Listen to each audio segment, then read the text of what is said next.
Smart TV 10 million. Please आप हमारे video को लाइक करें और चैनल को सब्सक्राइब जरूर करें। एक बार की बात है, बहुत जोरों से धूप आया था, इसलिए गांव की कुछ औरतें एक पास इकट्ठा होकर और वह एक दूसरे से बातें करती हैं कि बहुत ज़्यादा गर्मी का मौसम है, इसलिए हमें कुछ शरबत पीने का मन कर रहा है। तभी एक औरत कहती है, अरे हाँ हाँ कोमल बहना, मुझे भी शरबत पीने की बहुत इच्छा हो रही है। आज वह बिकने के लिए आ जाता तो मैं ज़रूर पीती।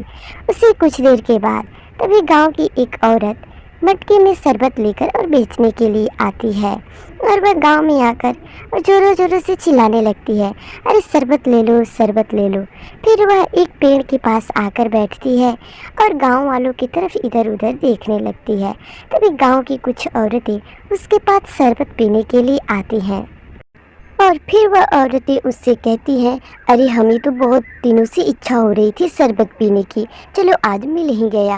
और फिर शरबत पीकर वे चली जाती हैं। उसके बाद कोमल शरबत बेचकर और फिर दोबारा अपने घर पर आ जाती है, क्योंकि बहुत ज़्यादा रात का समय हो गया था। कोमल शरबत बेचकर ही अपने घर परिवार का खर्चे चलाती थी, इसलिए वह रोज रोज शरबत बेचने के लिए गांव में जाती थी। अगले दिन की बात है, वह शरबत लेकर और बेचने के लिए गांव में जा रही होती है। तभी उसके सामने से एक ट्रैक्टर वाला आता है और कोमल का नज़र उस ट्रैक्टर वाला पर नहीं पड़ता और कोमल जाकर उस ट्रैक्टर से टकरा जाती है। तभी उसके दोनों मटके हाथ से छूट जाते हैं और कोमल जमीन पर गिर पड़ती है। मरने के बाद उसकी आत्मा एक चुड़ैल बन जाती है और वह चुड़ैल बहुत ही ज़्यादा खतरनाक हो जाती है। फिर वह अपने मटके को लेकर और गांव में जाकर उसी पेड़ के पास बैठ जाती है। तभी कुछ गाँव वाले बच्चे उसे देखते हैं और बहुत ज़्यादा डर जाते हैं।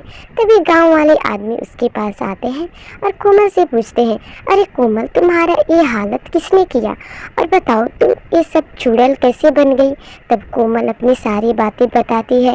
तभी गांव वाले उससे ज़्यादा नहीं डरते थे, क्योंकि उसे बहुत दिनों से वे पहचानते थे। एक दिन कुछ गांव वाले कोमल से शरबत पी लेते हैं और जब कोमल पैसे मांगती है तो वे पैसे देने से मना कर देते हैं। तब वह बहुत ज़्यादा दुखी हो जाती है और कहती है, मैं इन लोगों को तो नहीं छोड़ूंगी।